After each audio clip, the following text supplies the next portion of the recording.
Ողջունում եմ հարգելի մեր բոլոր հայրենակիցներին և իմ գործընկերներին։ Տեսեք, երեկվանից այստեղ քննարկվում է Տիկին Ջուլ Հակյանի որպես պետաիրավական հանձնաժողովում նախագահի որպես թեկնածու հարցը, բայց քաղաքացիական պայմանագիր կուսակցության անդամների կողմից որևիցե կառուցողական, որպես այդպիսին պրակտիկ, որևէ առաջարկ, որևէ դիտողություն, որ եկեք կառուցողական լինենք, չի եղել։ Ես կցանկանայի արձագանքել երեք այստեղ հնչեցված բազմաթիվ օրինակ ձայնագրությունների հետ կապված հարցերին եւ այլն նմանատիպ, բայց քանի դեռ խոստացել եմ չշեղվել օրակարգից, այո, այսօր քննարկում ենք մի շատ կարևոր հանձնաժողովի, պետաիրավական հանձնաժողովի նախագահի թեկնածության հարցը եւ ես երեք իմ հարցադրումը հենց այնպես չէր, որ Տիկին Ջուլ Հակյանին ուղեցի, շատ մի կարևոր հարցի հետ կապված, համաներման նախագծի հետ կապված, որը որ չի կիրառվել, ինչպես նշեցի, շուրջ 7 տարի 9 ամիս։ Տիկին Ջուլ Հակյանը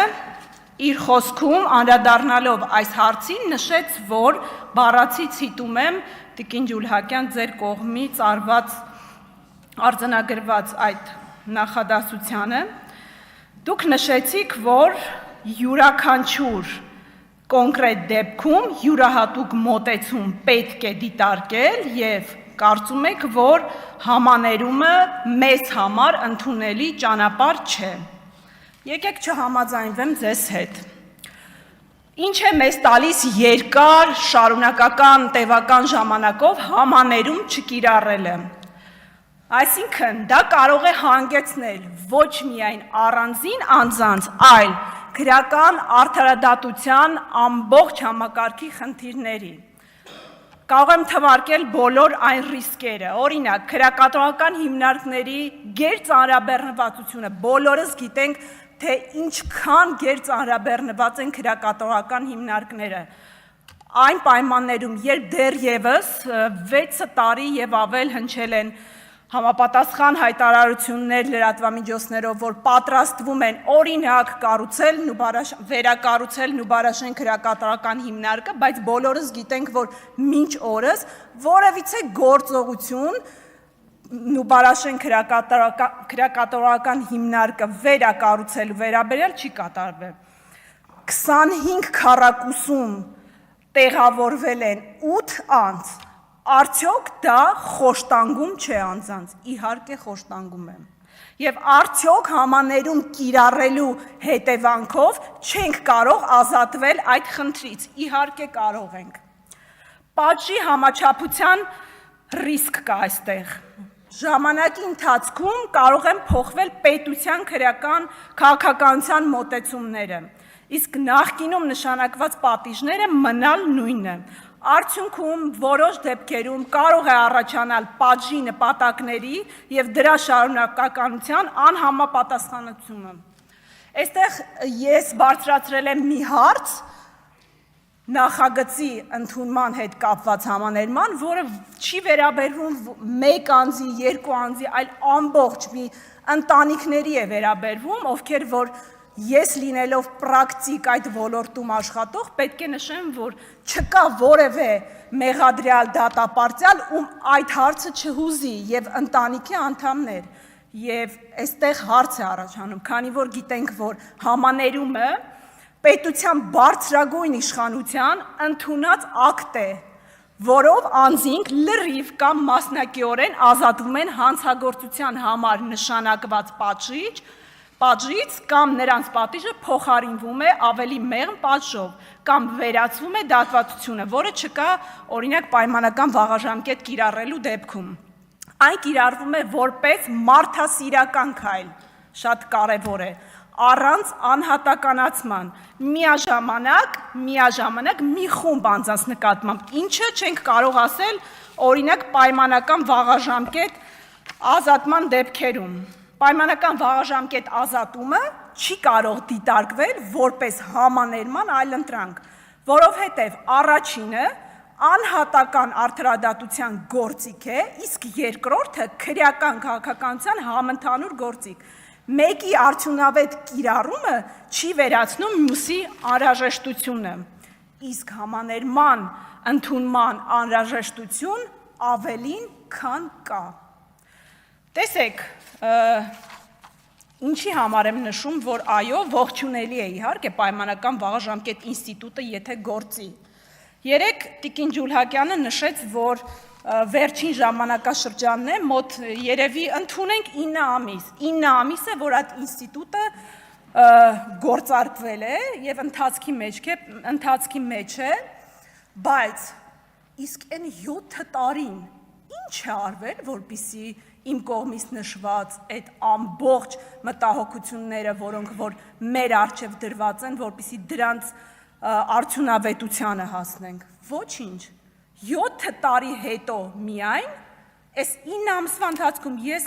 անկեղծ փորձեցի գտնել այդ 9 ամսվա ընթացքում պայմանական վաղաժամկետ ազատված անձանց թվի վերաբերյալ տվյալ կամ դրա արդյունավետության վերաբերյալ տվյալ, ցավոք չեմ գտել։ Եվ պետք է նշեմ, որ բազմաթիվ են եղել դեպքեր, երբ անձը մեղադրվել է ինչ-ինչ արարքի մեջ, սակայն դատարանները, իդեպ 3, չեմ հիշում ներողություն ով էր, նշվեց, որ 150 դեպք է եղել կաշառք տվող, ընտրակաշառք բաժանող։ 150, թող լինի 200, ձեր նշելով, բայց ես խոստացել եմ բոլորին, որ այստեղ փաստերով եմ մենակ խոսելու, ինչը բնորոշ է ինձ եւ իմ մասնագիտությանը, հարգելիներս։ Տեսեք, ցավում եմ, իրականում ցավում եմ, այն դեպքերը, երբ դատարանները արձանագրել են ընտրակաշառքի գործերով հիմնավոր կասկածի բացակայությունը, որոնք եղել են 86 թվով։ Ուժեղ Հայաստանը նույն հետևողականությամբ չի բարձրաձայնել այդ հարցը մամուլում։ Իսկ գիտեք ինչու չի բարձրաձայնվել։ Չի բարձրաձայնվել, որպեսզի չթիրախավորենք այն դատավորներին, որոնք իրականացրել են իրական արդարադատություն։ Այդ իսկ պատճառով չի բարձրաձայնվել։ Տեսեք, որոշել էի չխոսել, բայց ստիպված խոսեցի։ Նշվում է օրինակ հիշատակեցինք երեք Գոհար Ղումաշյանին։ Գոհար Ղումաշյանի քրեական վարույթով ես եմ ստանձնել եւ մասնակցել եմ անմիջապես նրա պաշտպանությանը։ Նշում եք, որ ինչպես միշտ չպահպանելով անմեղության կանխավարկածը, նշում եք, որ Ռոզալիային, այսպես ասած, տելևիզոր է նվիրել։ Պետք է նշեմ, որ այդ Ռոզալիան, ինչպես արդեն նշում ենք, եղել է այն անձը, իդեպ 103 ամյակներ եղել, եթե չեմ սխալվում, Ռոզալիայի, ով եղել է հայրենական մեծ պատերազմի վետերան։ Եվ Ռոզալիային 2013 թվականից սկսած օգնություն է ցուցաբերել Գոհար Ղումաշյանը։ Եկեք այսպես պայմանավորվենք, քանի որ չեմ ցանկանում բացել այն տեղեկությունները տրամադրել քաղաքացիներին եւ նաեւ այստեղ գտնվելով ձեզ,